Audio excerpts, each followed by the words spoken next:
안녕하세요. 사연에 빠지다의 DJ 민영입니다. 오늘도 첫 번째 사연 시작하기 전에 구독과 좋아요 버튼 눌러주시고요. 그럼 오늘의 사연 함께 만나볼게요. 안녕하세요. 눈에 넣어도 아프지 않을 외동딸을 키우고 있는 평범한 가정주부입니다. 요즘은 매일같이 평화로운 나날들이 이어지고 있지만 이런 평화가 찾아오기 전까지 참 많은 일들이 있었어요. 저는 어렸을 때부터 선천적으로 몸이 몹시 약했습니다.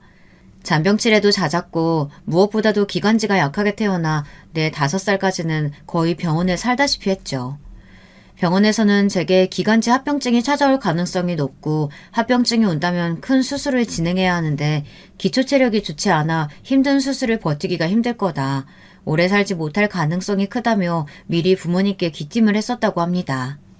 그러나 부모님께서는 그런 사실을 전해 들으시고도 저를 포기하지 않으셨어요. 언제나 제 앞에서는 밝은 모습만 보이셨고 희망적인 이야기만 꺼내셨죠. 제 어린 시절을 회상해보면 제게 병원은 그리 무서운 공간이 아니었습니다. 제게 병원은 꼭 커다란 성 같았어요. 어머니께서는 언제나 제게 너는 이 성에 갇혀있는 공주야 라고 말씀해 주셨거든요. 저는 매일같이 어머니와 함께 성 안을 탐험하곤 했고 몹시 즐거웠던 기억이 납니다. 무서운 주사와 치료들은 성의 주인이었던 못된 마법사가 저를 괴롭히기 위해 내리는 벌이었고 매일같이 먹어야 했던 약들은 요정들이 제게 비밀스럽게 구해다 준 선물이었어요.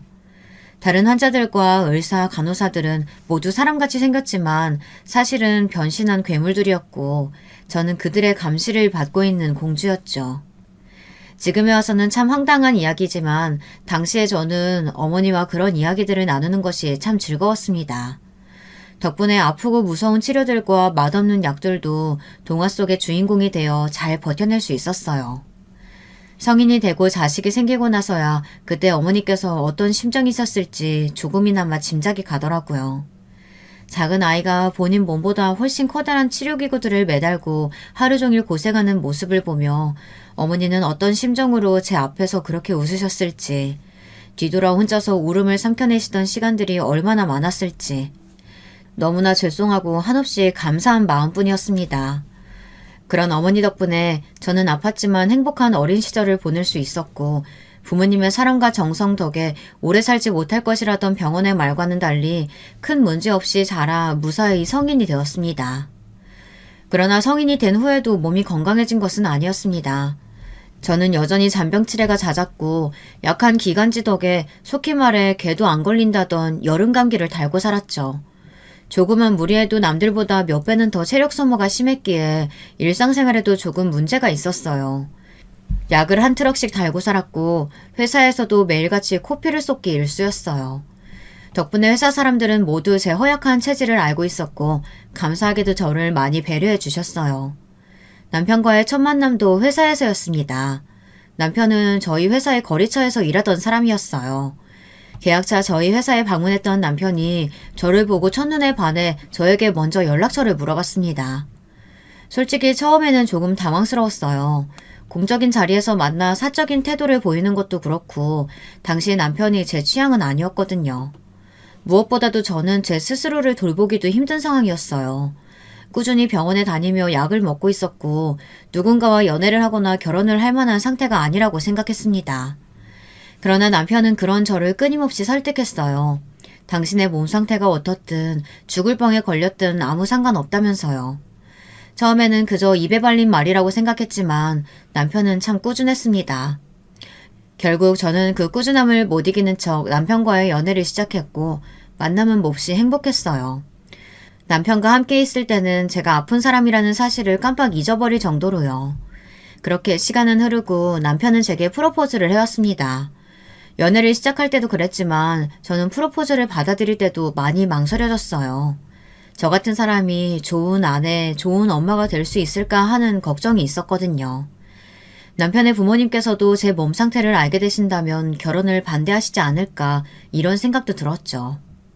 그러나 시부모님께서는 저를 몹시 환대해 주셨고 친부모님처럼 제 몸 상태를 걱정해 주셨습니다.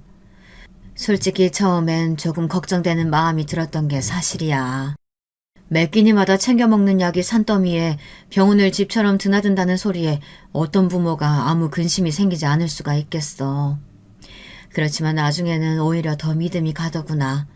그런 아픈 몸 상태로 넌 회사 생활 열심히 하고 있지 않니?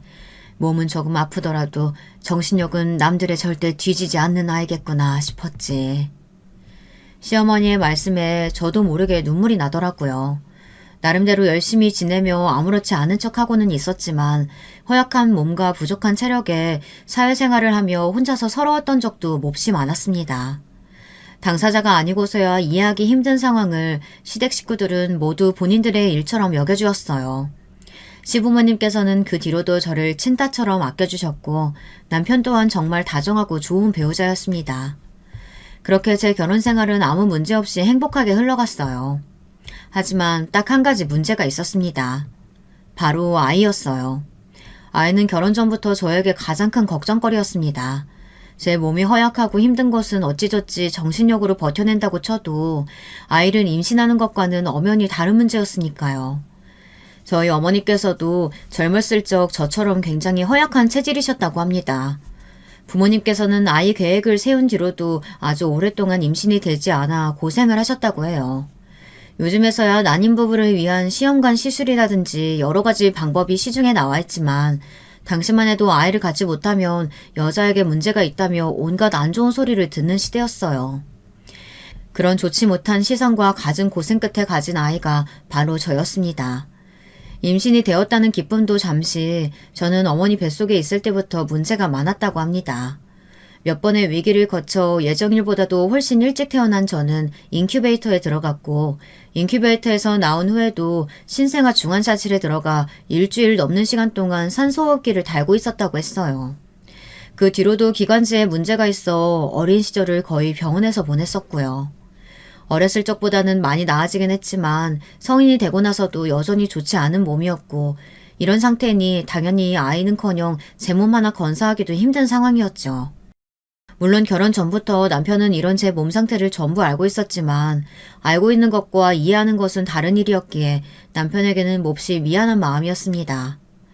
결혼 생활에서 자녀를 무엇보다 중요하게 여기는 사람들이 많잖아요.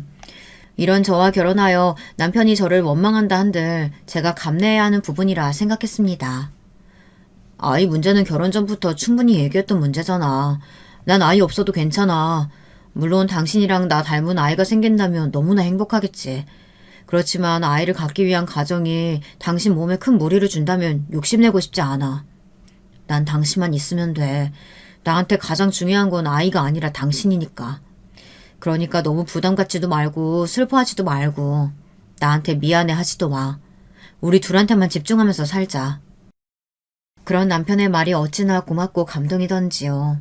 제 등을 토닥여주던 남편의 품에 안겨 아이처럼 엉엉 울었던 기억이 납니다. 남편은 욕심을 내지 말자고 말했지만 시간이 흐를수록 저는 점점 더 아이에 대한 생각이 커져갔습니다. 자연 임신 시도를 해봤지만 당연히 쉽지 않았어요. 애초에 저는 월경도 몹시 불규칙한 편이었고 각종 약들을 달고 살았으니까요. 그렇게 번번이 실패하며 아이를 거의 포기하던 차에 동서 부부에게 먼저 아이가 생겼습니다. 제가 동서 부부에 대한 이야기는 앞전에 쓰지 않았던 것 같네요. 남편에게는 나이 차이가 꽤 나는 남동생이 하나 있었는데 저희가 결혼하고 대략 5년 정도 후에 도련님도 식을 올리셨거든요. 상대는 강남 출신의 여자였고 한눈에 봐도 예쁜 외모에 부잣집 딸 같은 느낌이었어요. 평범한 회사원이었던 남편과는 다르게 도련님은 의사였고 선을 봐서 동서와 만나게 되었다고 했어요. 적당한 아파트에 전세 대출을 받아 신혼집을 차린 저희와는 달리 동서 부부는 동선의 친정에서 넓은 신축 아파트를 마련해 주셨다고 했습니다. 처음 그 이야기를 전해 들었을 때는 조금 주눅이 들기도 하고 남편에게 미안한 마음이 들더라고요.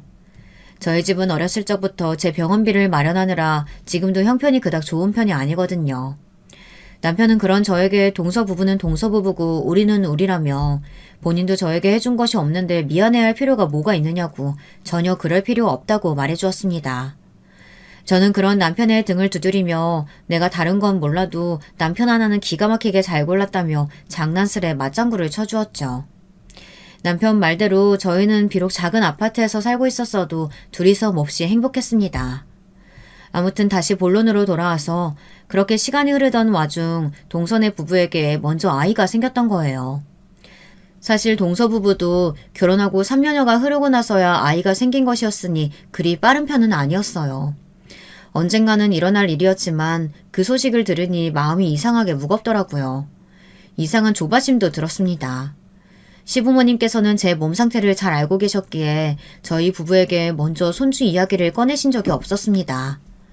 그렇지만 당연히 마음속으로는 손주를 바라고 계셨겠죠.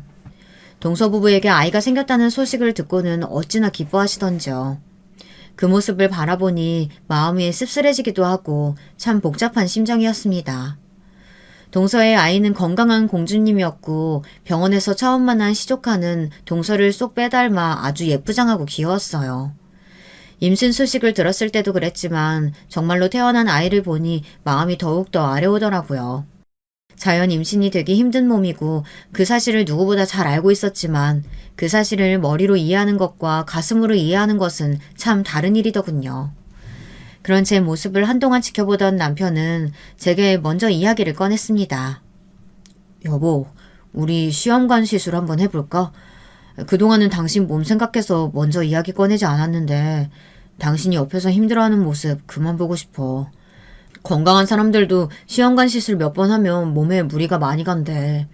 그만큼 힘들고 어려운 일이 될 거야. 그래도 시도해보고 싶어? 사실 저도 남편에게 시험관 시술 이야기를 꺼낼까 말까 몹시 고민하던 차였습니다. 남편 말대로 시험관 시술은 몹시 힘든 일이었으니까요.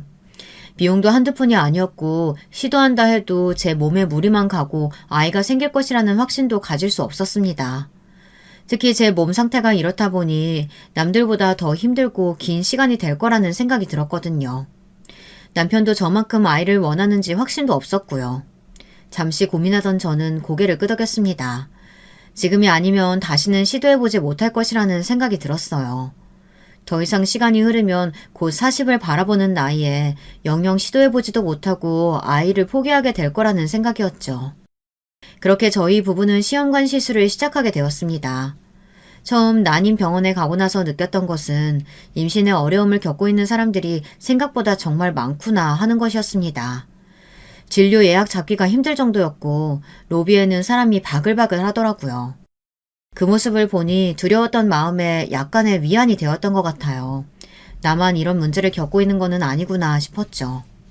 시험관 시술에 대해 아시는 분이 계실지 모르겠지만 시술은 꽤 길고 복잡한 절차를 가지고 있습니다.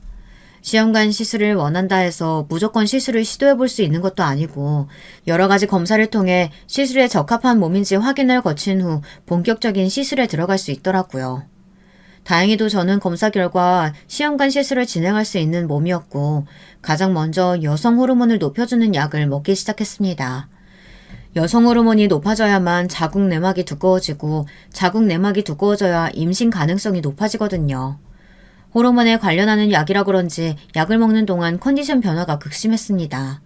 아무 잘못 없는 남편에게 이유 없이 화를 내기도 하고 동서 아이에 대한 이야기를 전해드릴 때마다 괜히 자격지심이 들어 짜증을 부리기도 했습니다.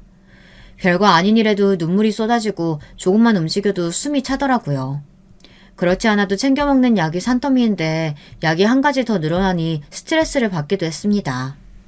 그렇게 힘든 시간이 지나고 저는 주사를 맞기 시작했습니다.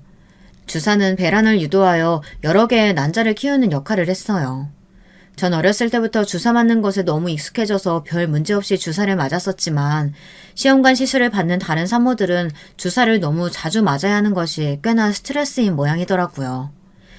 병원에서 주사 맞는 데는 어려움이 없냐 물어오기에 괜찮다고 답하니 보기 드문 경우라고 말씀해 주셨던 기억이 납니다.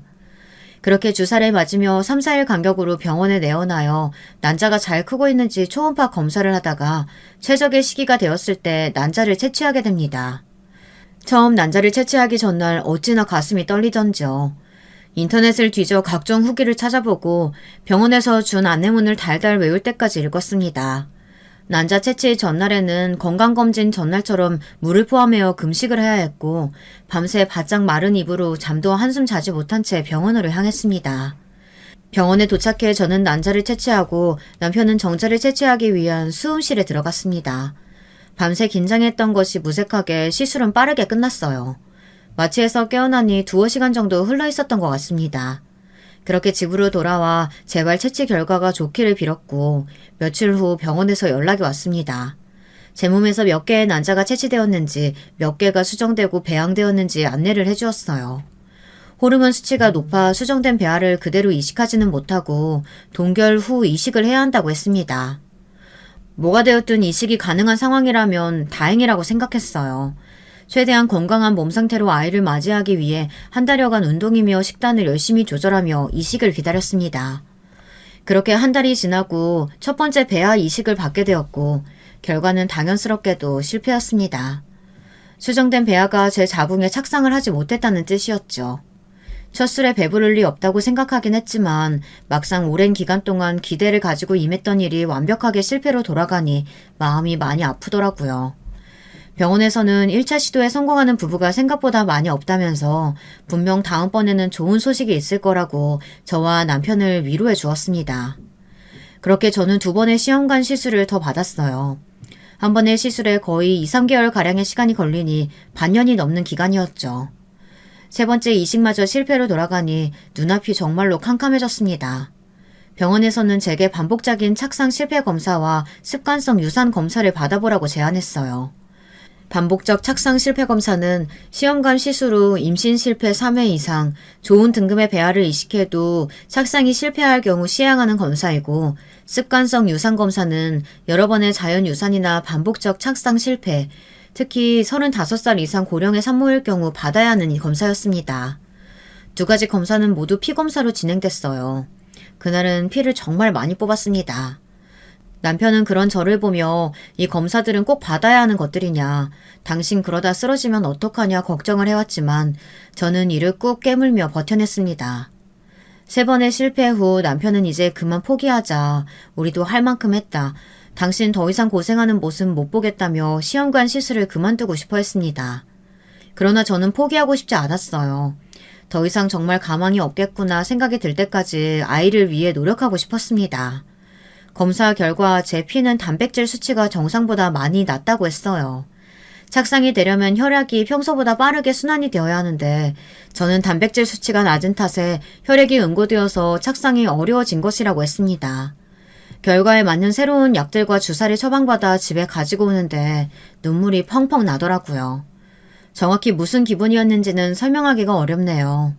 허약한 몸에 대한 원망스러움, 이대로 임신에 실패할 것 같다는 두려움, 남편에 대한 미안함, 모든 감정이 한데 섞여 눈물과 함께 쏟아져 내렸습니다.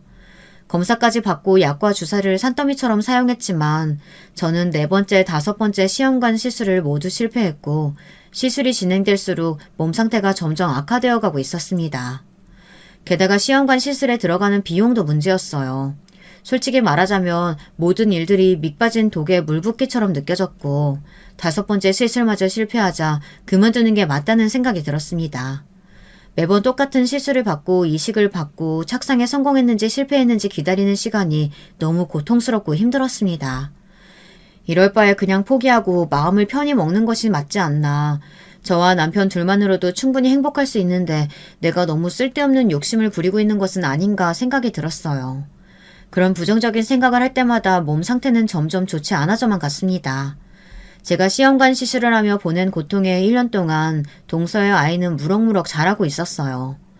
아이가 무탈하게 자랄 수 있는 것은 몹시 기뻐해야 할 일이었지만 그런 아이를 보며 마음이 허탈해지는 것은 어쩔 수가 없더라고요. 물론 그렇다고 해서 동서가 아이가 원망스럽지는 않았어요. 조금, 아니 몹시 부러울 뿐이었죠. 여보, 우리 이번 시술을 마지막으로 그만두자. 이러다가 당신 잘못될까봐 나 너무 무서워. 당신 매일 밤마다 기침하고 힘들어할 때마다 마음이 찢어질 것 같아. 안 그래도 몸 약한 사람이 매번 피 뽑고 주사 맞고 약은 또 얼마나 많이 먹어. 여기서 그만두는 게 맞을 것 같아. 이번이 정말 마지막이라고 생각하고 해보자. 결국 저는 남편의 말대로 마지막 시술을 진행하게 되었습니다. 평소와 같은 수순이었지만 마지막 시술은 이상하게 시간이 빠르게 흘러갔던 것 같아요. 배아 이식을 받고 임신 확인을 위해 피검사를 받은 후 기다리는데 처음으로 마음이 편하더라고요. 이번에도 임신에 실패하면 정말 아이를 만날 운명이 아니었나 보다 그렇게 받아들일 준비가 됐기 때문이었던 것 같아요. 여보, 나 임신이래. 우리 드디어 아이가 생긴 거야. 피검사 결과 정말 놀랍게도 착상에 성공했고 터질 것 같은 심장을 붙잡고 바로 남편에게 전화해 사실을 알렸습니다. 남편은 제 임신 소식에 아이처럼 엉엉 울며 기뻐했어요. 제 뱃속에 생명이 생겼다고 생각하니 어안이 벙벙하더라고요. 얼마 후에 초음파로 아기집이 생긴 것을 확인하고 산모 등록까지 하고 나서야 드디어 제가 엄마가 될 준비를 시작했다는 것이 실감이 났습니다. 결혼 후 정확히 10년 만의 일이었어요. 엄청난 늦깎이 부모였죠. 시험관 시술이 서너 번 넘어가자 주변에서는 모두 슬슬 포기하라 말했었고 아무도 결과에 대한 기대를 하지 않았습니다. 사실상 남편과 저도 마지막이라고 생각하고 반쯤은 포기한 상태로 임했던 시술이었는데 기적처럼 임신이 되었던 거예요.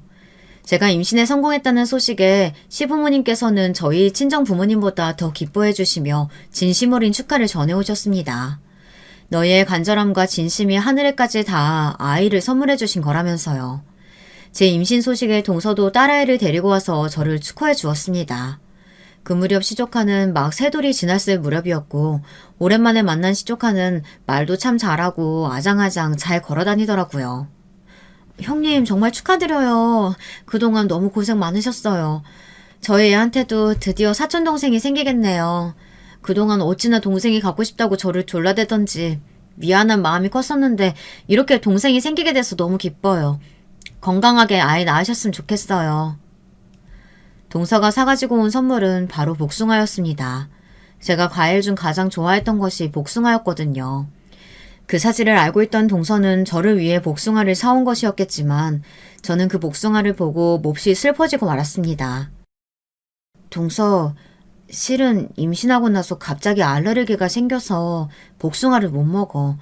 근처에 있기만 해도 기침이 너무 심해져서 너무 먹고 싶어서 나도 몇 번 사왔었는데 도저히 안 되겠더라고. 임신하면 이유 없이 갑자기 알레르기가 생기는 경우가 종종 있긴 하대. 근데 그게 하필 복숭아라니 너무 슬피긴 하지만 아무튼 마음은 잘 받을게. 어머 형님, 복숭아 알레르기가 생기셨다고요? 저도 복숭아 알레르기 있어요. 제 말에 동서는 몹시 놀란 얼굴이었어요. 알고 보니 동서가 복숭아 알레르기를 가지고 있다고 했습니다. 저와 다르게 동서는 어렸을 적부터 아주 심한 복숭아 알레르기를 알아왔다고 했어요. 복숭아라면 쳐다도 보기 싫을 정도로 질색을 하지만 제가 가장 좋아하는 과일이 복숭아였기에 일부러 복숭아를 사 꽁꽁 포장을 해왔던 거예요. 그런 동서의 마음이 너무 예쁘고 고맙더라고요. 그렇지만 당연히 그 복숭아는 먹을 수 없었고 결국 포장된 채 그대로 저희 친정 부모님께 가져다 드렸습니다. 사실 저는 어렸을 적부터 편식이 몹시 심했고 과일도 별로 좋아하지 않았었는데 유일하게 좋아했던 것이 복숭아였습니다. 제가 복숭아를 좋아한다는 사실을 동서가 알고 있을 정도였으니 말 다 했죠. 알레르기가 생긴 뒤로 복숭아를 먹는 것은 꿈에도 꿀 수 없었지만 그럼에도 임신 기간 중 가장 먹고 싶었던 것이 복숭아였습니다. 복숭아가 근처에 있기만 해도 코가 몹시 간지러워지며 재채기가 나오고 심하면 몸에 두드러기가 올라올 정도였어요. 정말 너무 괴로웠습니다. 왜 하필 가장 좋아하던 것에 알레르기가 생긴 걸까 원망스럽기도 했고요. 임신한 뒤로 하루하루가 너무 행복하고 기뻤지만 모든 일이 순탄하게 풀리지는 않았습니다. 저는 여전히 몸이 허약했고 아이는 제 뱃속에서 10달을 자라야 했으니까요. 그토록 원하던 아이였는데 정말 애 낳는 게 보통 일이 아니더라고요. 임신 초기에는 극심한 이떠스로 살이 5kg씩 빠지기도 하고 배가 점점 불러오면서 조금만 움직여도 숨이 차고 숨을 쉬는 것도 몹시 힘들어졌어요. 임신 때문에 그동안 먹던 약들도 먹지 못하게 되며 기관지도 많이 약해졌고 이래저래 힘든 일들이 많았죠. 결국 임신 말기쯤 병원에 입원해 하루 종일 누워 지내다시피 했고 그런 저의 모습을 보며 남편은 몹시 마음 아파했습니다. 물론 몸은 너무나 힘들었지만 그래도 마음만은 행복했습니다. 하루빨리 아기 천사를 만나고 싶은 마음뿐이었어요. 그렇게 9달이 흘러 저희 딸아이는 예정일보다 조금 이르게 저희 부부를 찾아왔습니다. 건강한 몸으로 저와 남편을 찾아와준 공주님에게 너무나 고마운 마음이었어요. 제게 아이가 생길 것이라고는 결혼할 때까지만 해도 전혀 생각하지도 못했었는데 제 품 안에 안겨 병실이 떠나가라 우는 아이를 보니 저도 모르게 눈물이 나더라고요. 시부모님이며 친정 부모님이며 함께 우시는 통에 병실은 온통 울음바다가 되었고 너무나 행복한 눈물이었습니다. 동서는 병원에 찾아오지는 못했지만 전화로 제 안부를 물어봤어요. 형님 고생 많으셨어요. 아이는 좀 어때요? 형님께서는 아픈 곳 없으세요? 동서 걱정해줘서 고마워. 걱정 많이 했는데 다행히 애는 아픈 곳이 없대. 지금 옆에 누워서 잘 자고 있어. 나도 크게 아픈 곳 없이 멀쩡하고. 멀쩡하다고요? 아픈 곳이 하나도 없으세요? 아주 작은 것도요? 어? 물론 몸이야 좀 안 좋긴 하지. 그렇지만 애 낳고 나서 멀쩡한 사람이 어딨어. 그럼 애는요? 애도 완전히 멀쩡해요? 잘못된 곳이 하나도 없대요? 아주 건강하다는데. 동서 왜 그래? 무슨 일 있어? 아니에요. 제가 좀 바빠서 다시 연락드릴게요. 그렇게 전화는 끊어졌고 이상한 동서의 반응에 뭔가 찜찜한 기분이었습니다. 어딘가 의문스럽기는 했지만 저는 막 출산을 마친 참이었고 시부모님과 친정 부모님을 상대하기에도 바빴기에 그 통화는 금세 뇌리에서 잊혀졌어요. 그렇게 저는 산후조리를 시작했고 몸은 조금 아프고 피곤했지만 너무나 사랑스러운 저희 딸과 함께 시간을 보내며 행복한 나날을 지내고 있었습니다. 형님, 지난번엔 제가 좀 무례했죠? 죄송해요. 그때 제가 일이 많았거든요. 그동안에도 너무 바빠서 이제야 숨 돌릴 틈이 좀 났네요. 한번 찾아뵈야 하는데 이런 기쁜 일을 그냥 넘길 순 없잖아요. 저희끼리 간소하게 축하 파티라도 하는 건 어때요? 형님네 부부랑 저희 부부 넷이서요. 제가 형님네로 갈게요. 동서에게 오랜만에 연락이 왔고 동서는 제 출산을 기념하여 축하 파티를 하자고 했습니다. 딱히 거절할 이유가 없는 제안이었기에 가볍게 승낙했고 동서는 날짜에 맞춰 음식과 술들을 바리바리 싸들고 저희 집에 찾아왔어요. 동서는 갈비찜이며 미역국이며 산모에게 좋다는 요리들을 엄청나게 해왔더라고요. 그런 모습에 병원에서의 전화는 진작에 잊혀진 지 오래였고요. 동서에게 몹시 고마운 마음이었습니다. 다른 집안 동서들은 서로 비교하고 상대를 깎아내리거나 사이가 좋지 않은 집안들도 많다던데 저는 전생에 무슨 복이 있길래 이렇게 좋은 시댁 식구들을 만났나 싶은 생각이었어요. 그때까지만 해도 그랬죠. 그 뒤로 그렇게 끔찍한 일이 생길 것이라곤 전혀 상상도 하지 못했으니까요. 제가 아주 귀한 술을 준비했어요. 이런 특별한 자리에 어울리는 술이죠. 어렵게 준비한 거니까 다들 빼지 마시고 오늘 같이 마시는 거예요. 자, 이건 형님 잔, 이건 아주버님 잔. 이 술이랑 세트로 나오는 잔이에요. 한눈에 봐도 고급스럽죠? 동서는 본인이 아주 귀한 술을 준비했다며 몹시 고급스러워 보이는 술과 술잔 세트를 건넸습니다. 무슨 술이냐 물으니 과실주라고 하더라고요.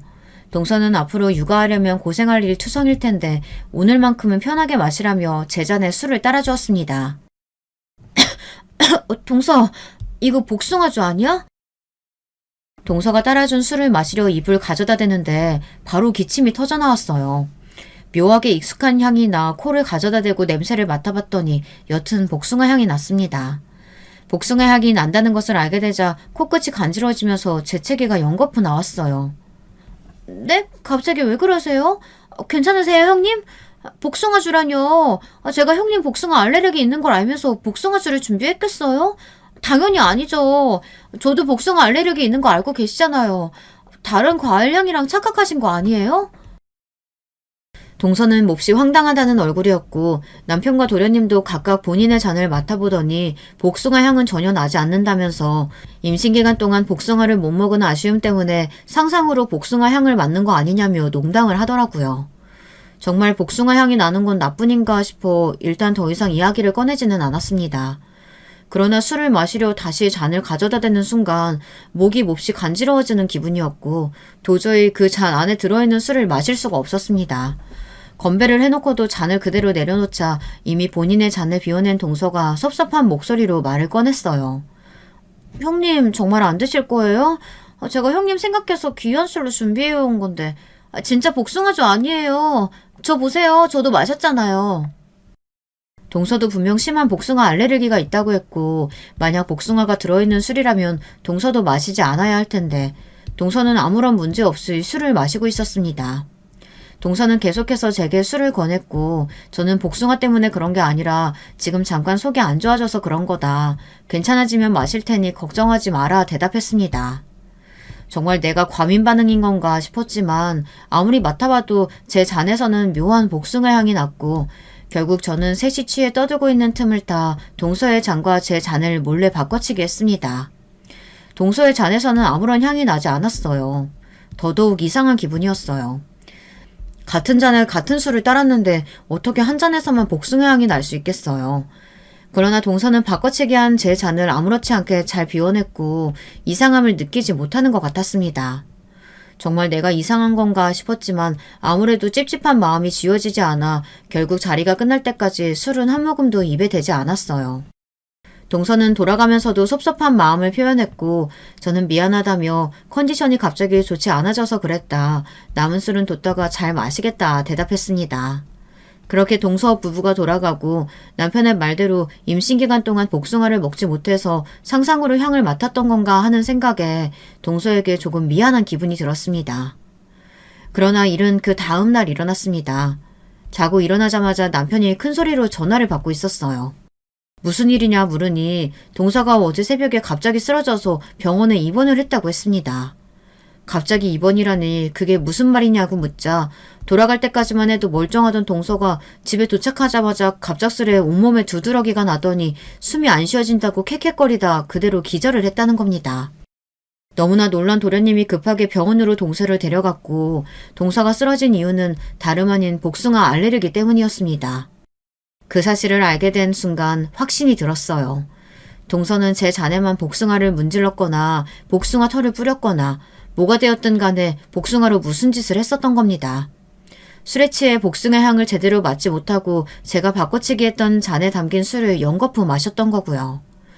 취기에 가려져 있던 알레르기가 집에 돌아가는 길에 점점 심해지다가 결국 집에 도착하자마자 그대로 올라오면서 기절을 했던 겁니다. 동서는 몹시 심한 복숭아 알레르기를 앓고 있었기에 목 안쪽이 온통 통통 부었다고 해요. 조금이라도 병원에 늦게 갔다면 목숨을 잃었을 수도 있었다고 합니다. 동서가 제 시간에 병원에 도착해 무사히 치료를 받은 것은 참 다행인 일이었지만 그와는 별개로 몹시 의문이 들었어요. 동서가 도대체 왜 그랬을까? 저는 평소에 동서와 사이도 좋은 편이었고 동서와 저 사이에는 아무런 문제가 없었어요. 제가 복숭아 알레르기가 있다는 것을 알면서도 이런 일을 벌릴 만한 아무런 동기가 생각나지 않았습니다. 남편과 도련님은 갑자기 왜 도대체 동서에게 복숭아 알레르기가 올라왔던 건지 정말 그 술에 복숭아라도 들었던 건 아닌지 그런 대화를 나누고 있었지만 저는 차마 제 이야기를 두 사람에게 꺼낼 수 없었습니다. 동서가 안정을 찾으면 동서와 먼저 이야기를 나눠봐야겠다는 생각이 들었죠.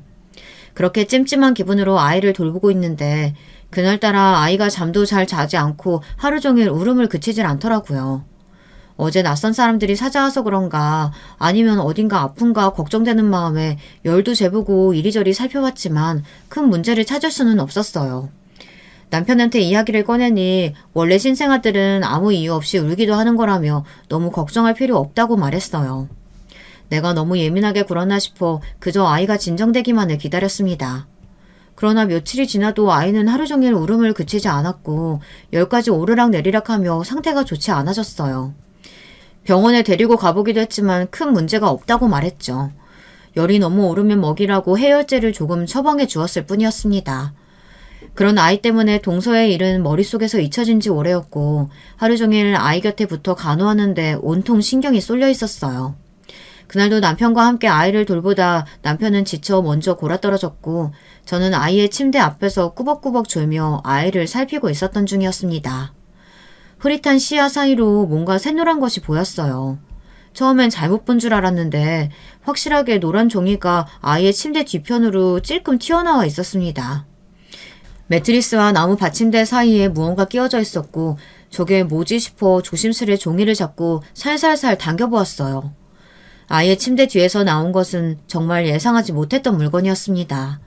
바로 부적이었어요.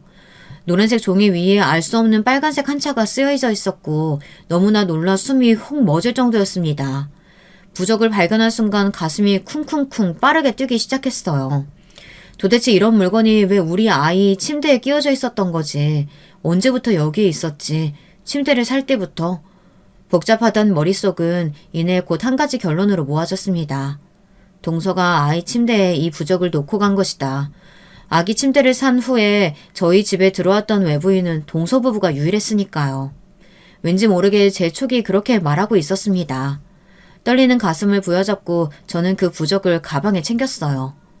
부적을 침대에서 떼어나고 나니 우연의 일치인지 그날 새벽은 아이가 울지도 않고 얌전하게 잠을 잘 자더라고요. 그렇게 다음날 아침이 밝자마자 저는 부적을 들고 동서의 집을 찾아갔습니다. 동서, 나랑 할 얘기 있지? 동서 앞에 침대에서 찾아낸 부적을 던져놓자 동서는 귀신이라도 본 것처럼 얼굴이 창백해졌습니다. 한참 동안 아무 말도 하지 못하고 부적을 바라보던 동서는 울음을 쏟아내기 시작했어요. 저는 그런 동서를 다그치지 않고 가만히 동서가 진정될 때까지 기다렸습니다. 한참을 오열하던 동서는 기어들어가는 목소리로 겨우 입을 열었습니다. 실은 저희 애가 많이 아파요. 아픈 지 10달 정도 됐어요. 딱 형님이 임신하셨던 시기부터요. 매일 밤마다 열이 오르고 이유 모를 두통이며 복통이며 아픈 것이 계속 생겼어요. 아무것도 먹고 싶지 않아 했고 아이는 날이 갈수록 살이 빠지고 기운도 없어졌어요.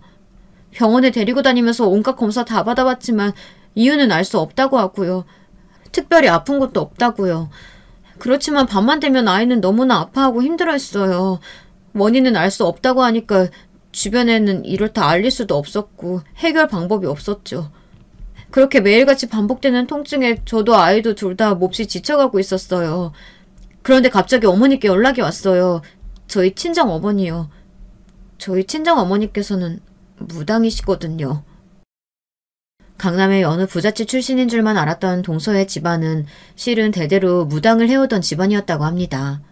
신통하기로 유명해서 오래전부터 사람들이 줄을 서서 찾는 집이었고 복비로만 건물을 세울 정도로 돈을 많이 벌었다고 해요. 그러나 동서를 낳고 나선 더 이상 신을 모시지 못하게 되었고 동서도 신기를 전혀 물러받지 못해 맥이 끊겼다고 합니다. 동서를 낳은 뒤로는 무당일을 그만두고 조용히 지내고 계시던 중이었지만 신기가 완전히 사라지신 건 아니었나 봐요. 동서가 먼저 아이가 아프다고 연락드리지도 않았는데 친정 어머니 쪽에서 아이 아프지? 하며 연락을 해오셨다는 겁니다.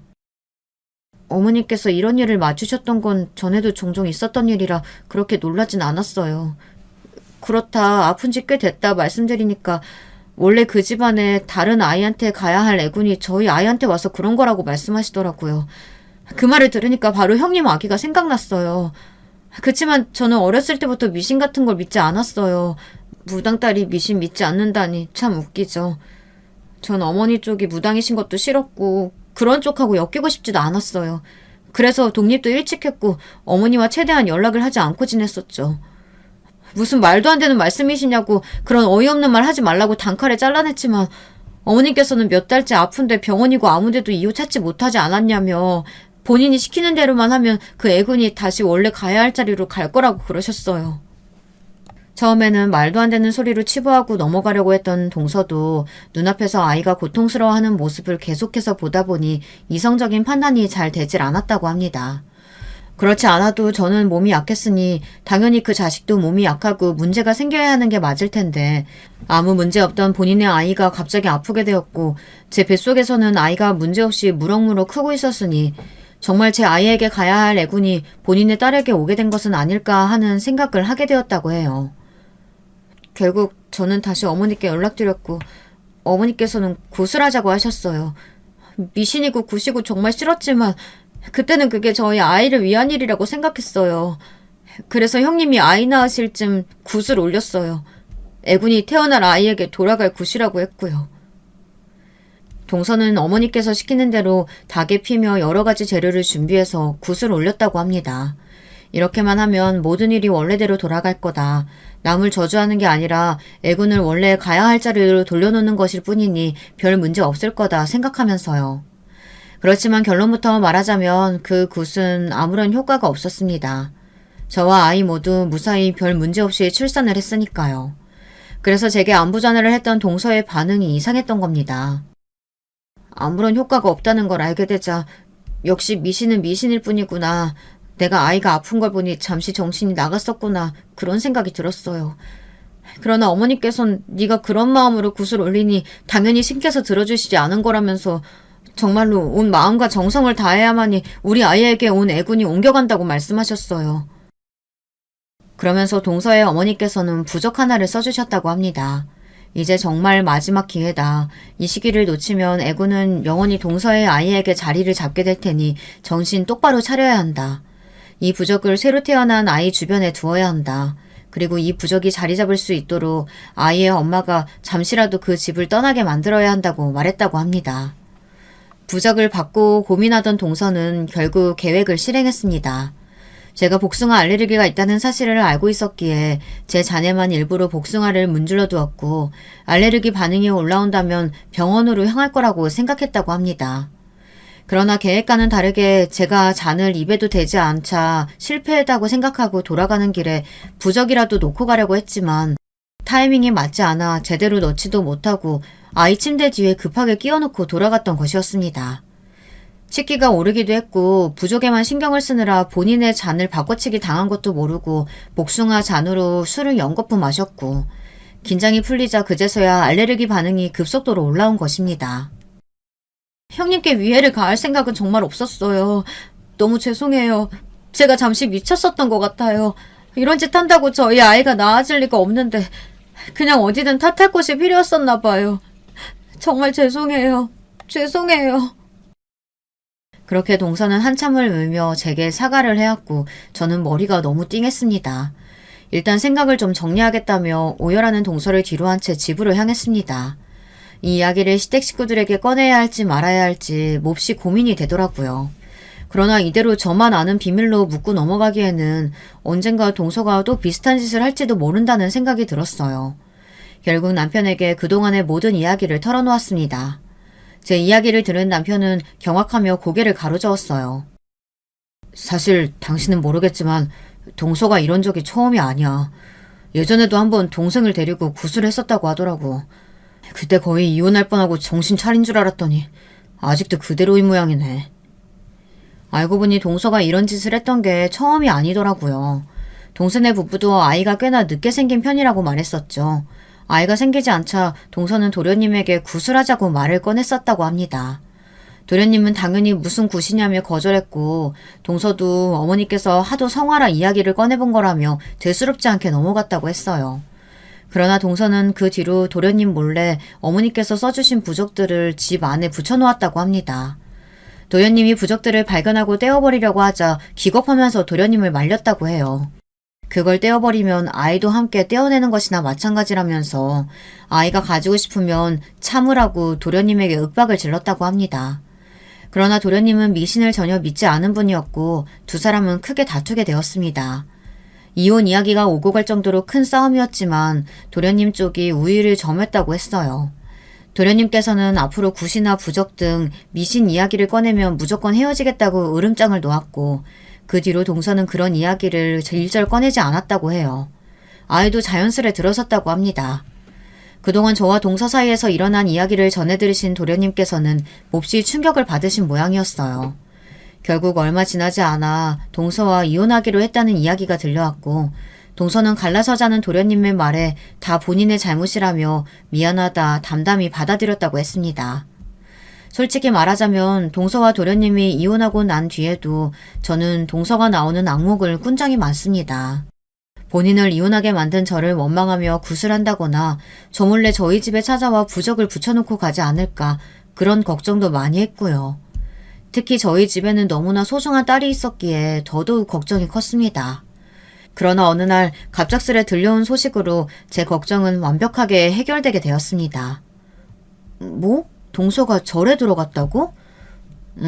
전에 듣기로는 그렇다더라고. 얼마 전에 동생한테 연락이 왔대. 정말 사람 인생이란 어떻게 흘러갈지 모르는 일이죠.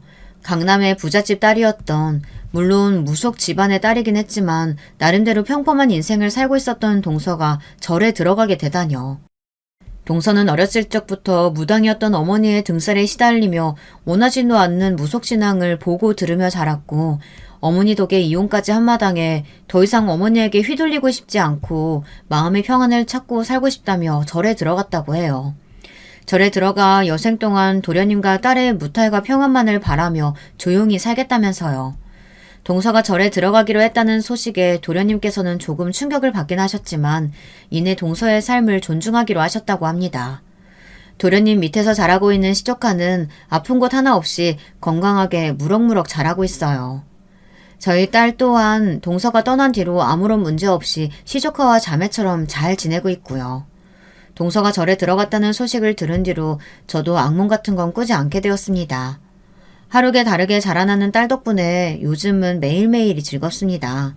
그러나 어렵게 저희 곁을 찾아와준 저희 아이가 앞으로도 무탈하게 자라날 수 있도록 계속해서 최선을 다해 좋은 부모가 될 수 있게 노력할 거예요. 제가 어렸을 적에 언제나 저를 사랑으로 보듬어 주셨던 저희 부모님처럼요. 여러분의 가정에도 언제나 평화와 안정 그리고 사랑만이 가득하시길 바랍니다. 긴 글 읽어주셔서 감사해요. 여러분, 두 번째 사연 시작하기 전에 좋아요, 구독 꼭 눌러주실 거죠? 그럼 두 번째 사연 바로 시작합니다. 살다 보면 적어도 한 번쯤은 내 기준에 참 개념 없이 보이는 사람을 마주하게 되는 것 같아요. 이런 상대를 만약에 한 집안에서 만나게 된다면 그거야말로 정말 골치 아픈 일이 되겠지요. 피할 수 없다면 즐겨라 라는 말이 있다지만 과연 그럴 수 있을지 바로 이 사연에서 확인해 볼게요. 여러분 안녕하세요. 저는 가끔 밤에 얼른 잠이 안 올 때마다 사연에 빠지다 채널을 찾고 있는 사람이에요. 기혼자분들께서는 결혼을 몇 살에 하셨나요? 저는 30이 넘어서 결혼했는데요. 저는 남편이랑 동갑내기예요. 근데 시어머니께서 저한테 처음 하셨던 말씀이 아유, 여자가 나이가 이렇게 많아서 어떡하니? 시집을 이날 이때까지 안 가고 대체 뭐하고 있었니? 이거였죠. 아니, 본인 아들이랑 결혼하겠다고 인사드리러 온 여자한테 지금껏 시집 안 가고 뭐 했냐고 힐난을 하시다니 지금 생각하면 너무 황당하고 어이가 없을 따름이에요. 그런데 지금이니까 그런 생각도 하는 거고요. 당시에는 그저 어색한 웃음만 지으면서 상황이 얼른 지나가기를 기다렸었던 것 같아요. 나이가 너무 많아서 그런가. 아유, 풋풋한 느낌이라는 게 하나도 안 풍겨오네. 하지만 시어머니께서 고개를 살짝 저으시며 그렇게 말씀하시자 저도 이제 조금은 울컥했죠. 한 번 딱 그렇게 말씀하시고 만 게 아니라 2번, 3번 그런 말씀을 계속하셨어요. 제가 나이가 많아서 싱그럽지 못하고 노숙한 느낌만 난다고요. 그래서 남편의 나이를 들먹일 수밖에 없었네요. 저 어머님, 근데 저랑 이 사람이랑 둘이 동갑이에요. 둘 다 똑같이 나이 들어가는 마당이라서 제가 외롭지는 않네요. 함께 노숙해져 가는 거니까요.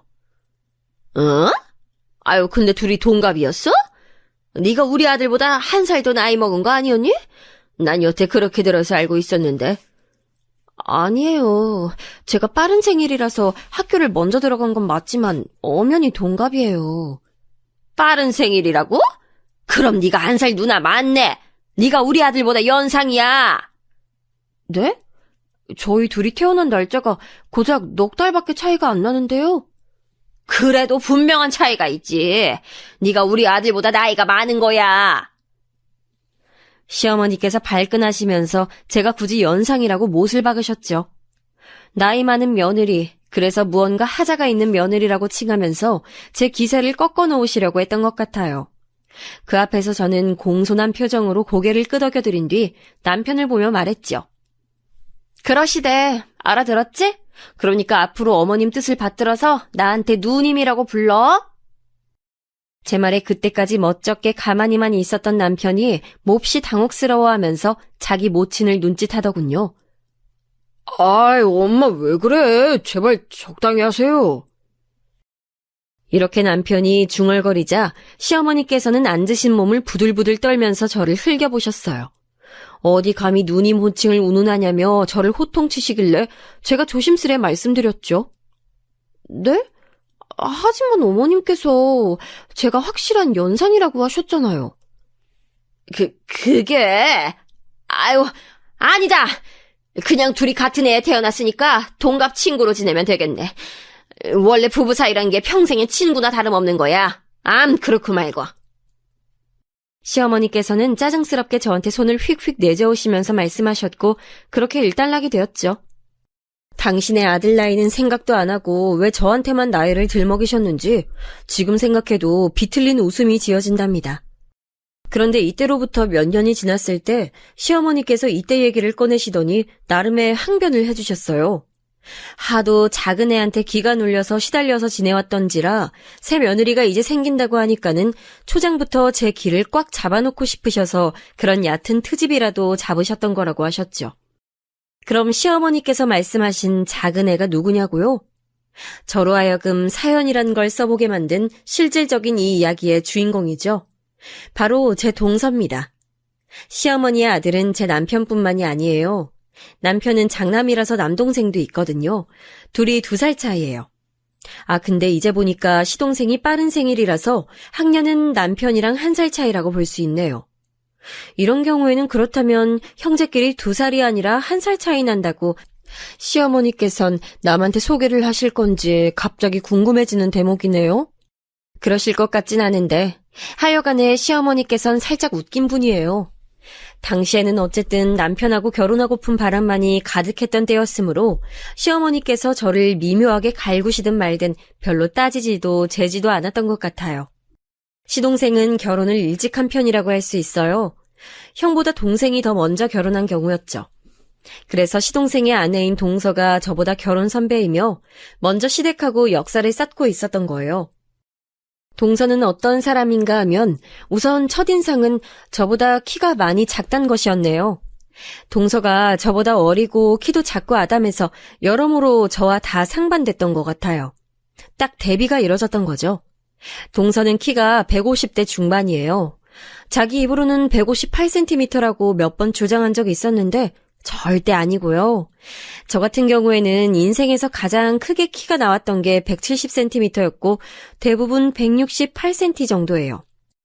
동서랑 10cm 이상 키 차이가 나는 건데 이렇다 보면 여러분도 아시겠지만 키뿐만 아니라 덩치에서 확 차이가 난답니다. 단신과 장신은 골격이 다르거든요. 그래서였을까요? 동서는 저에게 거인 같다고 그랬어요. 저를 향해서 와 진격의 거인이다 라고 하길래 저는 그게 뭐냐고 물었었죠. 그것도 모르세요? 형님 진짜 옛날 사람 같으시네. 최신 유행하는 거 못 따라가는 티가 이런 데서도 팍팍 나네요. 요즘에 인기 많은 일본 만화인데 우리나라에서도 웬만한 만화 팬들은 다 알고 있고요. 만화 안 보는 사람도 인터넷만 자주 하면 그 작품 뭔지 다 알아요. 초대형 거인들의 습격에 맞서서 주인공들이 싸우고 뭐 그런 소년 만화인 듯 싶었어요. 그런 작품이 있거나 말거나 솔직히 저랑 무슨 상관이겠어요.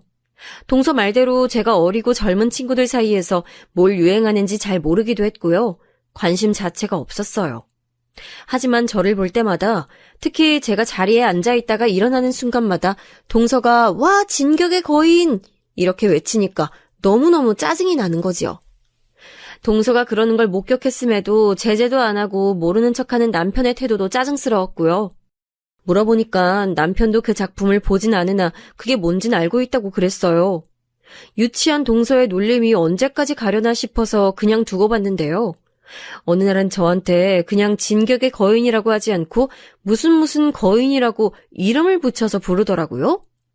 그게 뭔가 싶어서 그날 인터넷에 검색해 봤었어요. 그랬더니 그 작품에 나오는 거인들 중에서도 유난히 눈이 부리부리한 인상에 좀 특이하게 생긴 거인 캐릭터였더군요. 그걸 저한테 동서가 갖다 붙인 겁니다. 와, 그거 알고 나니까 너무 신경질이 났어요. 참다 동서한테 따졌죠. 동서, 뻔히 그런 소리 듣기 싫어하는 사람한테 자꾸만 놀려대는 이유가 뭐야? 한두 번 그럴 때야 나도 웃어 넘겼지. 이건 해도 너무하잖아. 눈이 큰 특징에 맞춰서 놀려대다니 너무 무례하고 당하는 입장에서는 기분 나빠. 제가 유전을 그렇게 받아서 눈이 좀 커요. 그냥 쌍꺼풀이 겉으로 진 것뿐만 아니라 눈알 사이즈 자체가 큽니다. 여자로서 눈 큰 게 작은 것보단 낫다고 해서 나름 매력 포인트라고 생각을 해오긴 했지만 어렸을 때는 학교 친구들한테 왕눈이 소리를 좀 듣고 살 수밖에 없었네요. 그걸 동서가 써먹으니까 너무 얄미웠던 거예요. 그리고 정말 솔직히 말하자면 제가 동서한테 살짝 그 시점에서 앙금이 있었어요. 왜냐하면 저희 부부 결혼식 날에요. 동서가 옷을 아주 미묘하게 입고 왔었거든요. 밝은 색부터가 눈길을 사로잡았었죠. 그 정도면 어떻게든 튀어보려고 작정을 했던 게 아닐까 충분히 의심이 가고도 남는 차림새였고요. 결혼식 도중에는 정신이 없어서 잘 몰랐는데 식 마치고 나서 동서를 보고 얼마나 놀랐었는지 몰라요. 특히 나중에 사진 나온 거 보니까 어이가 없었고요. 하지만 우더른들께서 아무 지적도 안 하시길래 참고 넘겼었건만 동서가 저 결혼한 후에도 제 심기를 살살 긁으며 건드리니 분란 만드는 거 안 좋아하는 제 성격에도 불구하고 터질 수밖에 없었던 것 같아요. 제가 조목조목 그리고 조곤조곤하게 동서한테 잘못을 짚어주면서 앞으로는 조심해줬으면 좋겠다고 그랬을 때요. 가만히 듣고 있던 동서가 이윽고 입을 열더니 꺼낸 말이 가관이었답니다. 형님은 제가 괜히 이런 줄 아시나요? 제가요, 엄연히 이 집안에 먼저 들어와 있던 사람이고요. 제가 끓여놓은 것들이 한두 가지가 아니에요.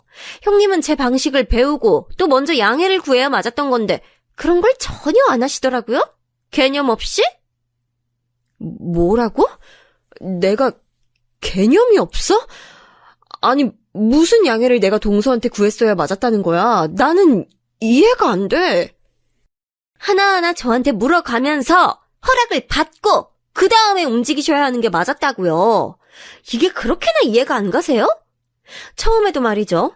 부엌에서 같이 일을 할 때 형님이 선반 이곳저곳 다 열어보면서 양념 찾고 냉장고 마구 뒤적거리는 거 보면서 저 솔직히 너무 화가 났는데 그래도 제가 참았습니다. 지켜보니까 형님이 고의로 그러신 것 같지 않긴 했는데 원체 무식한 분 같아서요? 동서! 말 가려서 했으면 좋겠어? 내가 동서 눈에 거슬렸을 수는 있겠지. 동서 말대로 내가 늦게 이 집안에 들어온 사람이니까. 동서가 주인의식이 있을 수 있다는 것까지도 내가 이해를 하겠다고. 근데 내가 동서 마음에 안 든다고 해서 사람을 살살 약올려가면서 놀려댄 거야? 이거 너무 유치하다고 생각하지 않아? 따지고 보면 내가 윗사람이야. 동서가 건방진 거라고. 와, 본색 나오시네요? 무서워라. 핫바리 전문대 나오신 분께서 영특한 척 하시는 거. 저 지금 솔직히 너무 웃긴데 웃음 참는 중이에요. 생각지도 못했던 지점을 찔러오는 동서에게 놀랐고 제 얼굴이 순간 화끈거렸어요. 저는 경기도 소재의 전문대를 나온 사람이에요. 반면 동서는 서울에 있는 4년제 여자대학을 나왔더군요. 제가 그렇게 큰 학력의 차이는 모르겠다고 동서한테 말을 했더니 자기는 자기 친정 식구들이 전부 4년제 대학 나왔다고 하면서 으스댔어요. 그러면서 저한테 제 친정 식구들은 모두 학력이 어떻게 되냐고 물었습니다. 순간적으로 말문이 막히더군요. 제 친정 부모님께서는 두 분 다 고졸이 최종 학력이시고요. 친정 오빠는 고졸이었다가 나중에 대학 다녔어요. 야간대학으로 졸업장을 따냈죠. 친정 여동생은 경기도에 있는 나름 꽤 알아준다는 4년제 대학에 들어갔다가 중퇴를 했고요.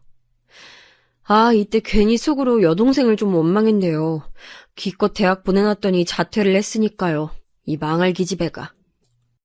동서, 지금 설마 학벌로 사람 가르겠다는 건 아니겠지? 한 집안 식구끼리 너무한 거 아니야? 너무하거나 말거나 사실이 그렇잖아요? 형님, 말 나온 김에 고등학교는 어디서 다니셨어요? 좋은 동네였나요? 그건 갑자기 왜 묻나 했더니만 자기가 다닌 고등학교는 학군이 좋았다는 얘기를 하고 싶어서 밑밥을 뿌린 거였더군요. 이날 진짜 속이 상했네요. 성격 나쁜 사람이라고 제 안에서 판병이 난 동서를 더 상대하기도 싫어졌고요. 제가 가만히 입을 다물고 있다가 동서한테 그랬죠. 아이도 있는 사람이 애엄마로서 마음 예쁘게 쓰고 살았으면 좋겠다고요. 그러자 동서가 보인 반응은 형님이 먼저 주제 파악하시는 게 순서 같은데 이런 중얼거림이었답니다. 사람이 너그럽게 꼬리를 말아줬으면 응당 화답을 해주는 게 일반적이지 않나요? 어디 끝까지 해보자는 것도 아니고 동서가 툴툴거리는 모습에 정말이지 기가 막혔어요. 그런데 그때 방에만 계시던 시어머니께서 나와보시더니 저랑 동서가 대치 상대로 분위기를 냉랭하게 내고 있는 것에 한숨을 쉬셨죠.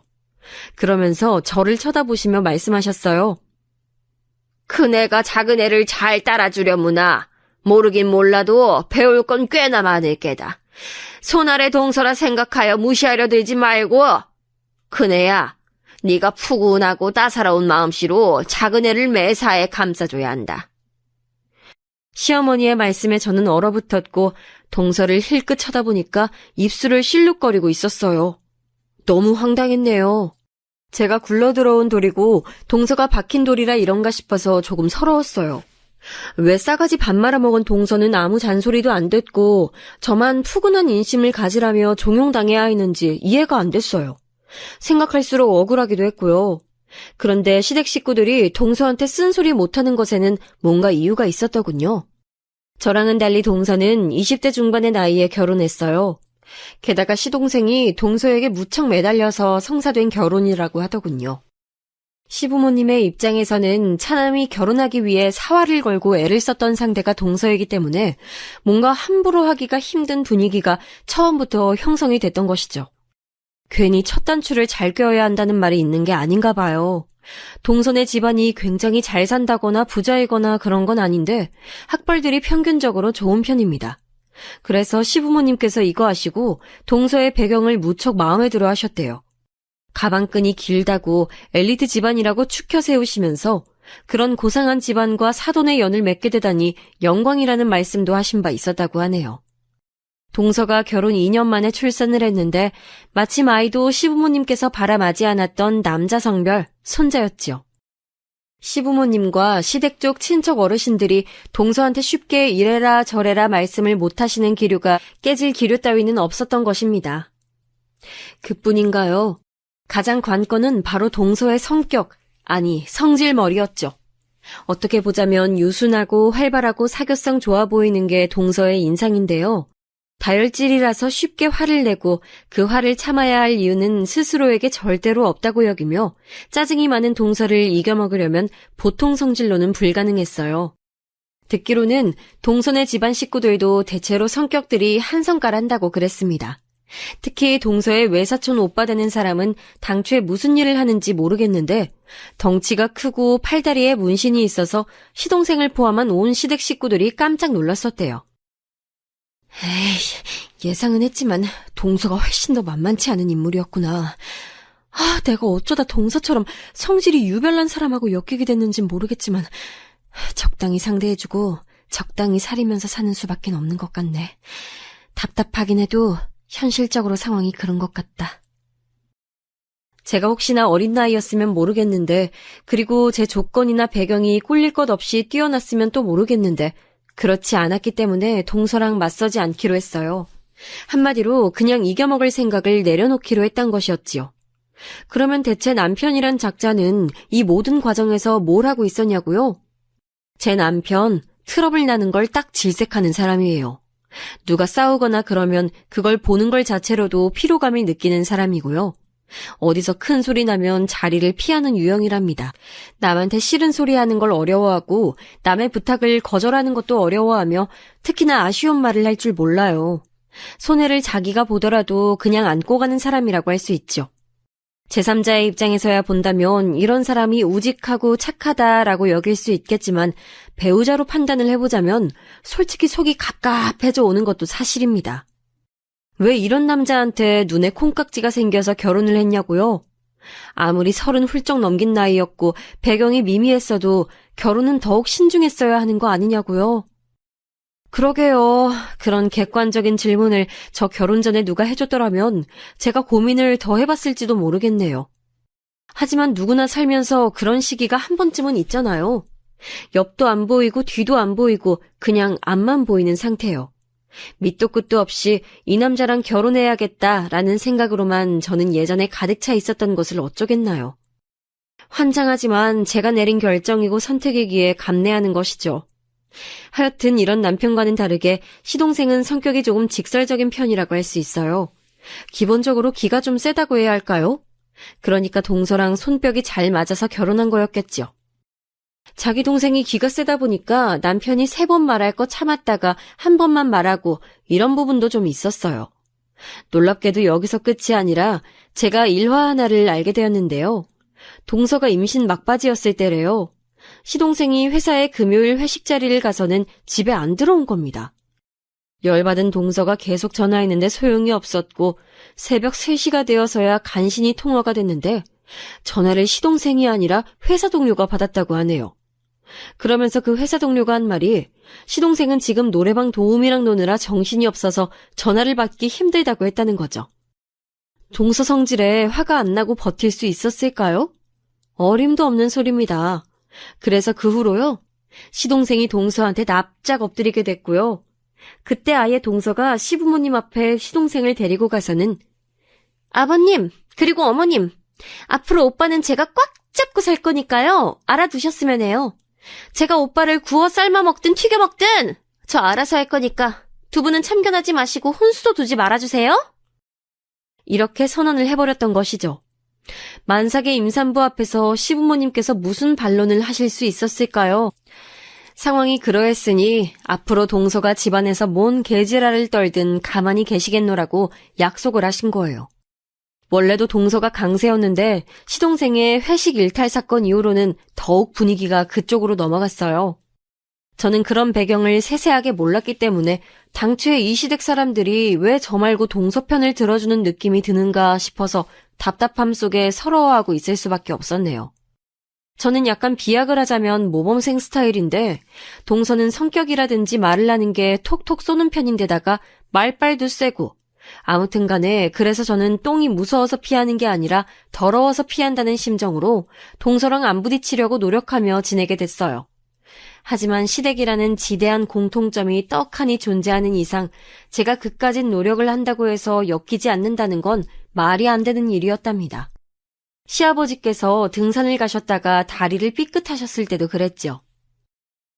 한동안은 아버님이 거동하시기 힘드실 텐데 어머님이 어떻게 다 감당하시겠어요?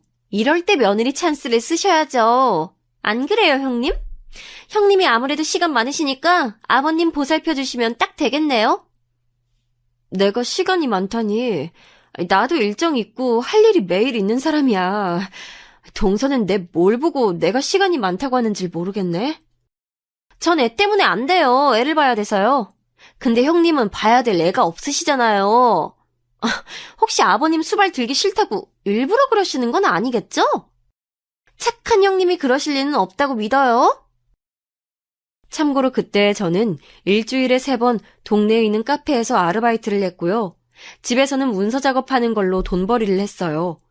대부분의 사람들처럼 직장으로 출퇴근만 안 했을 뿐이지 똑같이 근무를 하는 셈이나 다름없었는데요.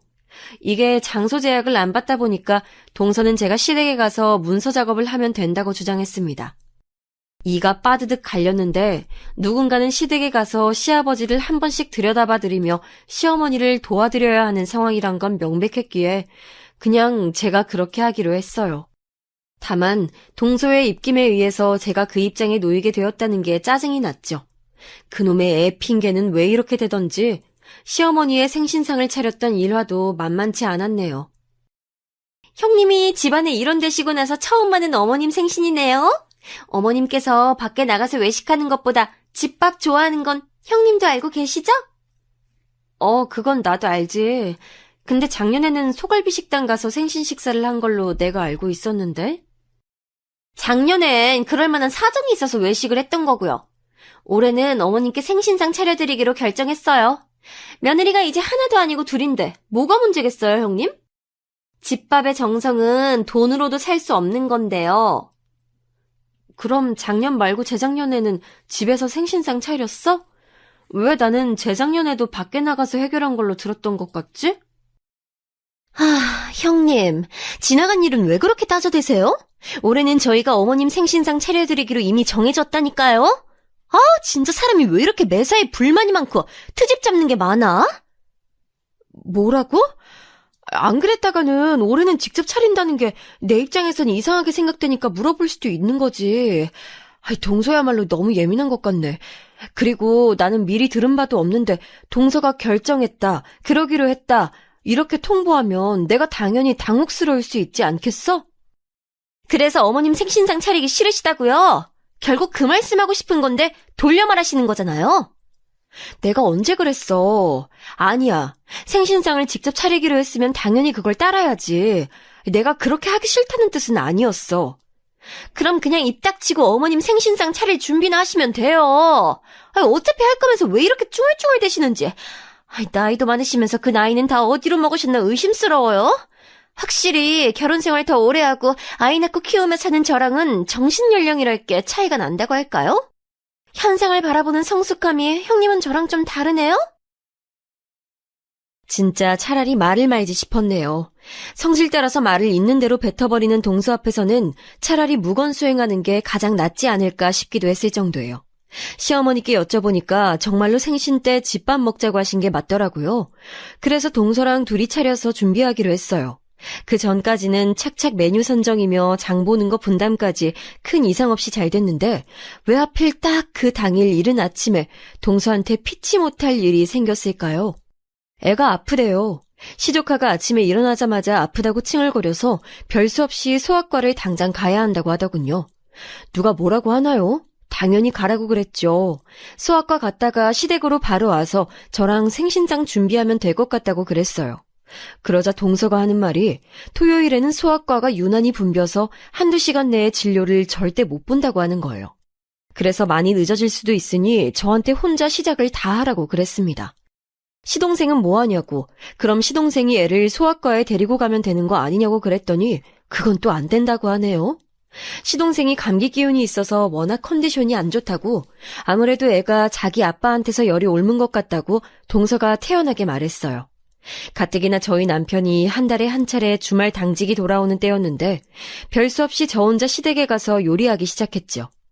감기가 유행이긴 했는지 시부모님 둘 다 휴지로 코를 풀고 계시는 모습에 제가 좀 난감했고요. 그런 마당인데 시어머니께 적극적으로 거들어달라고 부탁드릴 수가 없어서 거의 다 제가 했어요. 한참 제 눈치를 살살 보시던 시어머니께서 부엌으로 와서 뭐라도 거들어 주시려던 찰나 드디어 동서가 왔어요. 애를 품에 안은 채 말이죠. 어머님이 요리를 다 도와주고 계셨어요?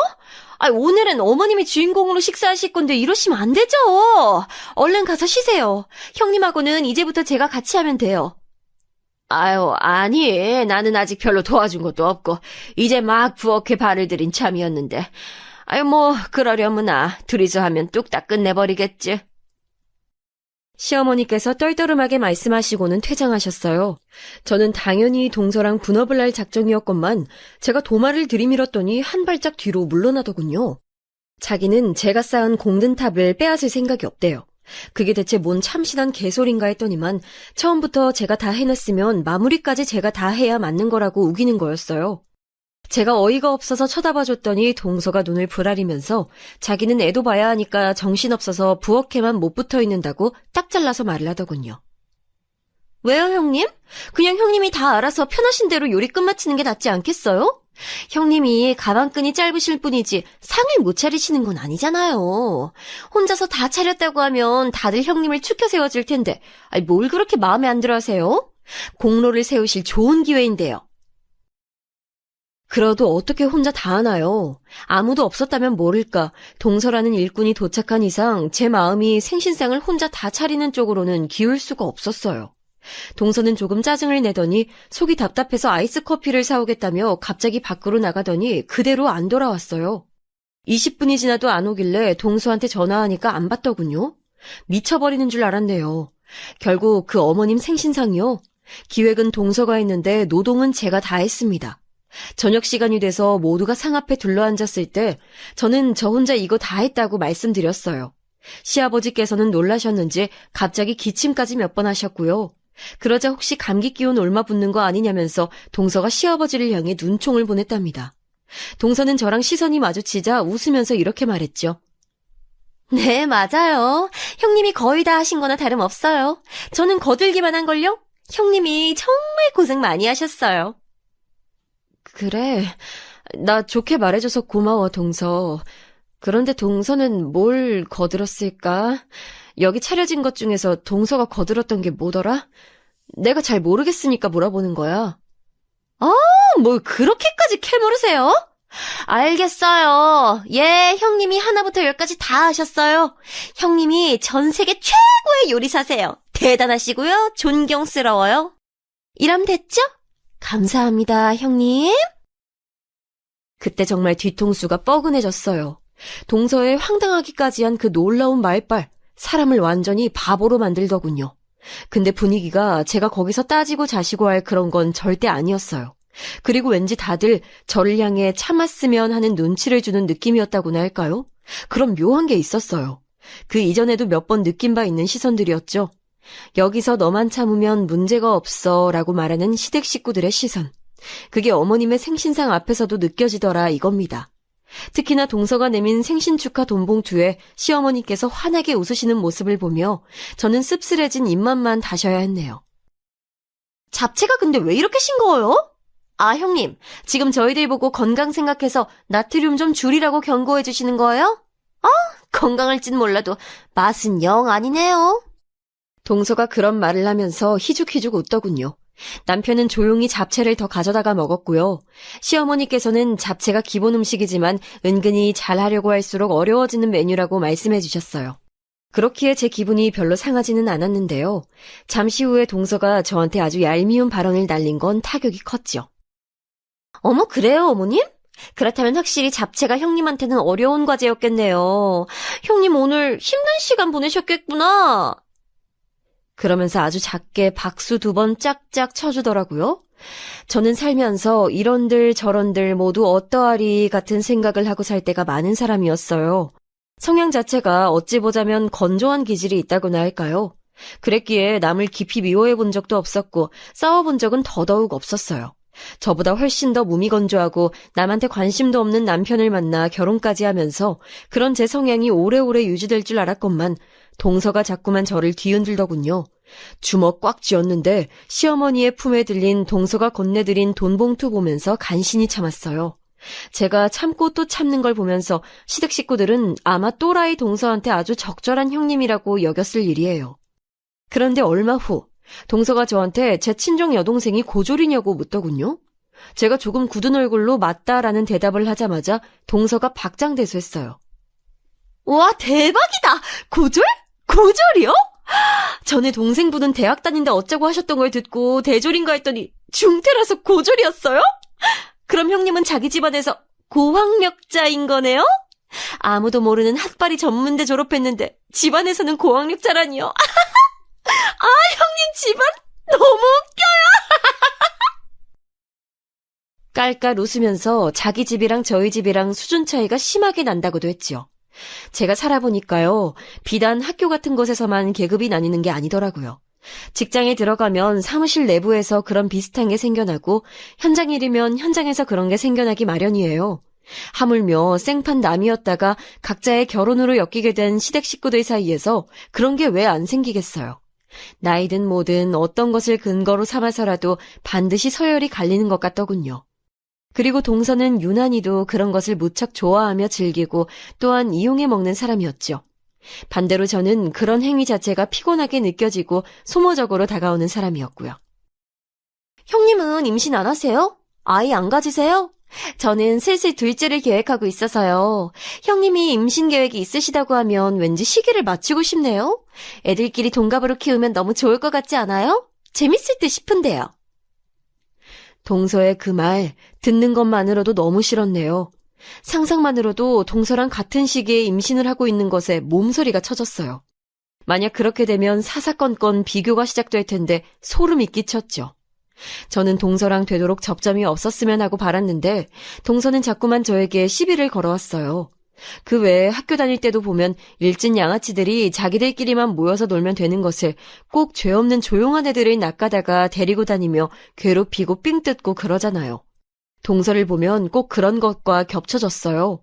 남한테 못되게 구는 종자들은 혼자 있으면 심심해 죽겠나 봐요. 누구라도 툭툭 건드리고 괴롭혀대야 자기 직성이 풀리는 것 같았어요. 형님, 지난주에 지방 나들이 가셨었다면서요. 예쁜 곳 구경하고 오셨으면 저한테도 알려주시고 추천도 해주시고 그래야지. 왜 항상 입을 꾹 다물고 계세요? 저한테 불만 있다고 시위하시는 것도 아니고 늘 생각하는 건데 형님은 덩치는 거인이시면서 속은 난쟁이보다도 못하시네요. 입술을 삐죽거리면서 말을 하는데 마음 같아서는 확 그냥 저 주둥이를 갖다가 손으로 꼬집어버리고 싶었네요. 제 옆에 있으면 자기가 남자의 보호 본능을 일으키는 여리여리하고 가냘픈 몸인 게 강조가 돼서 좋다나 이런 헛소리를 들으면서 저는 속으로 돌을 닦고 있었죠. 참을 인자면 사람 해치는 것도 면한다는 속담 같은 걸 중얼거리면서요. 이윽고 설날 명절이 됐을 때였어요. 설 당일에는 다 같이 식사했으면 좋겠다고 시아버지께서 강조를 하셔서 따르기로 했고요. 저희는 설 전날부터 시댁에 있다가 설 당일에 제 친정으로 가는 순서였고요. 시동생과 동서는 반대로 설 전날에 동선의 친정에 있다가 설 당일에 시댁으로 넘어오는 순서였어요. 정오즈음에 점심 식사 함께 하자는 것으로 얘기가 됐습니다. 저는 시댁에 있던 사람이니 떡국을 끓이는 건 제 몫이 됐지요. 동서는 멀리서 오는 입장이었으니까요. 한 끼 얼른 해치우고 친정으로 가고 싶은 마음이 제 안에서 차오르고 있었는데요. 오전 11시가 다 되어가던 때 시동생으로부터 연락이 왔어요. 출발이 좀 늦어져서 정오까지 도착하긴 힘들 것 같다는 거예요. 시간 맞춰 오라고 그렇게 신신당부를 했었는데 짜증나고 허무하기까지 했죠. 12시에 식사를 해야 친정으로 출발하는 게 여유로운데 시간 더 늦춰지면 곤란할 것 같아. 차라리 우리끼리 시간 맞춰서 먹을까? 제가 남편한테 그렇게 말했는데 시부모님께서 들으시더니 아무리 그래도 설 명절에 유일하게 한 끼 다 같이 먹는 건데 그렇게 따로 행동하는 건 좋지 않다면서 뭐라고 하시더군요. 그래서 시동생한테 몇 시 도착 예정이냐고 그랬어요. 12시 반까지는 무조건 도착할 것 같다고 하더라고요. 그 정도는 솔직히 괜찮을 것 같았기에 알았다고 그랬습니다. 그 시각에 맞춰서 저는 떡국을 준비했죠. 떡국 위에 뿌릴 김가루까지 다 준비하고 시계를 봤을 때가 12시 반이었어요. 그런데 안 오더군요. 시아버지께서도 짜증내시고 남편은 눈치 보면서 시동생한테 전화 걸고 결국 저희 먼저 먹으라는 소리를 들었습니다. 그럴 거면 왜 기다렸는지 모르겠어요. 시부모님과 저희 부부가 떡국을 여유롭게 천천히 다 먹을 때까지도 시동생과 동서는 도착하지 않았어요. 두 사람이 온 건 1시 반경이었죠. 그거 다 기다렸으면 답답해서 큰일 날 뻔했습니다. 오는 길에 둘이서 싸웠는지 어쨌는지 시동생은 미묘하게 표정이 가라앉아 있었고 동서는 신발을 벗을 때부터 신경질을 부리면서 툴툴대더군요. 그러면서 배고파 죽겠다 그랬고요. 저는 제 할 일이 있었기에 묵묵하게 떡국을 푸는 것에 집중했죠. 기껏 상을 차려줬건만 동서는 가타부타 저한테 인사도 안 하고 음식 앞에 앉았어요. 진작에 완성돼 있었던 떡국은 좋게 표현하자면 부드러우며 진국이 돼 있었고 나쁘게 표현하자면 불어 있었으며 진득해져 있었죠. 그런데 먹는 데는 지장 없었어요. 오히려 씹기 괜찮았을 거고요. 시동생은 시부모님께 이런저런 말을 하면서 왜 늦었는지 하는 이유를 대느라 아직 부엌 입성 전이었어요. 그럼에도 동서가 식탁에 앉아서 먼저 대뜸 수저를 든 거였고요. 동서가 제 쪽을 힐끗 보더니 계란을 너무 안 예쁘게 붙였다나 뭐라나 그렇게 중얼거렸는데 제가 그냥 못 들은 척 해줬습니다. 고무장갑 끼고 설거지 시작한 참이었거든요. 근데 동서가 호들갑 떠는 소리만은 도저히 무시할 수가 있었어야 말이죠. 아, 뭐야? 아우, 이거 왜 이렇게 짜? 바닷물 퍼다가 떡국을 끓였나?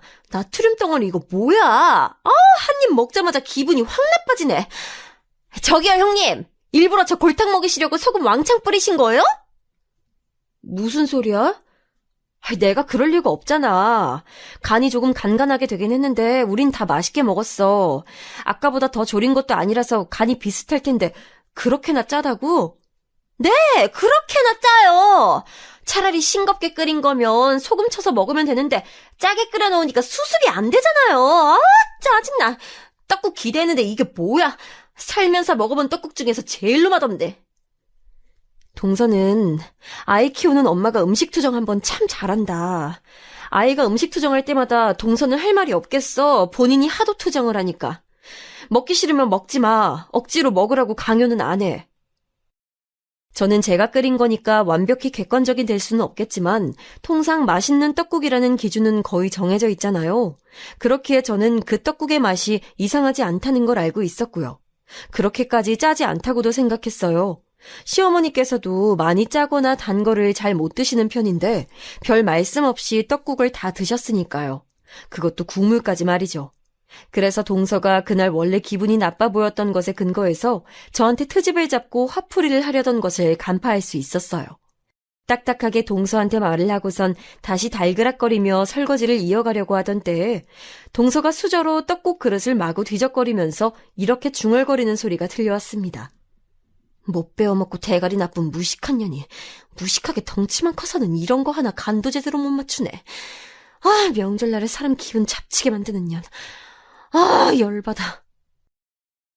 만일 제가 그 음성을 못 듣고 놓쳐버렸다면 지금은 어떤 게 달라져 있을지를 저는 가끔 궁금해해요.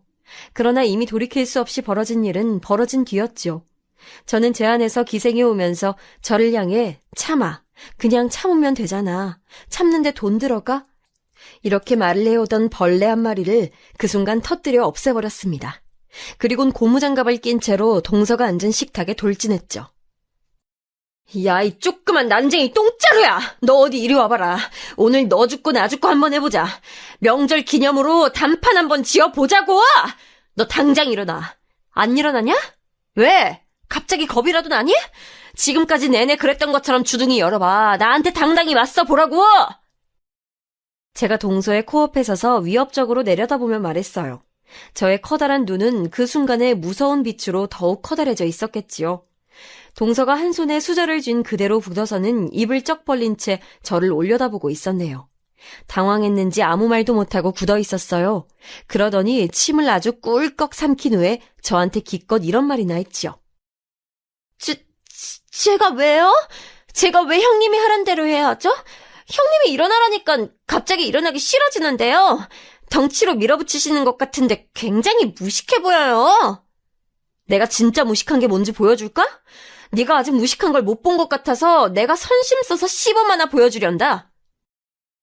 저는 말을 마치자마자 동서의 앞에 놓여있는 떡국을 집어들어서 그대로 확 끼얹었어요.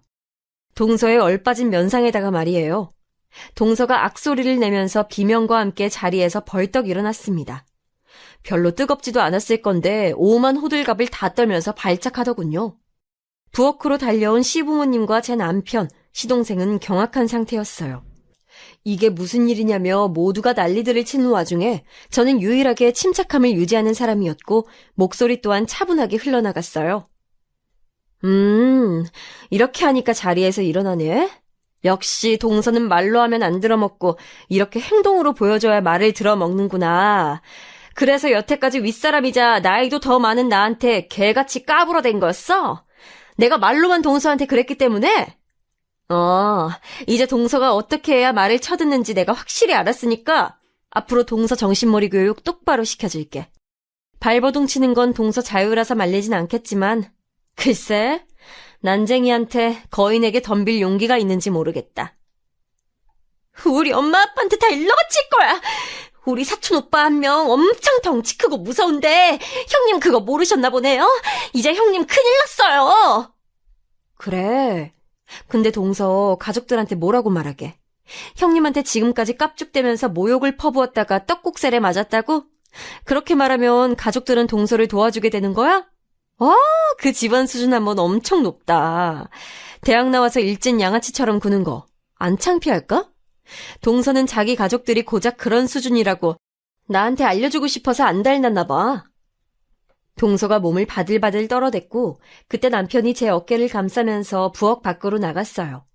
제 가방이랑 겉옷은 자기가 챙길 테니까 먼저 차에 가 있으라고 하더군요. 부엌 쪽에서 동서가 악에 바친 소리를 지른 순간 놀랍게도 시아버지의 호통 소리가 들려왔어요. 그쯤 하거라! 무식하고 천박한 것에도 정도라는 게 있다. 오냐 예쁘다 하고 봐주니까 네가 그 정도를 모르고 설치는구나. 그러자 동서가 조용해졌죠. 저는 친정으로 가서 편안한 시간을 보냈어요.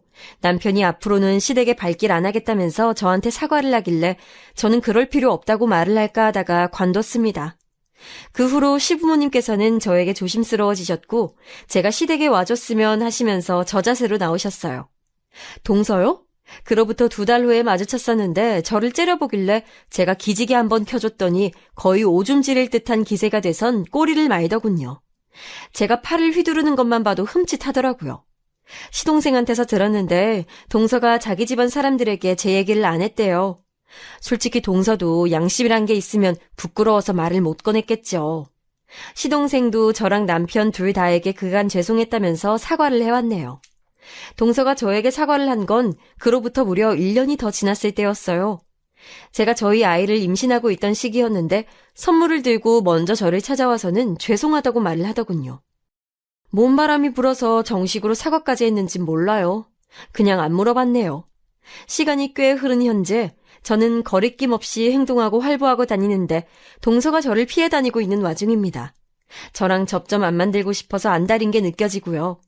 시부모님께서는 예전과 비교할 수 없을 정도로 저한테 친근하게 대해주셔서 화목하게 잘 지내고 있답니다.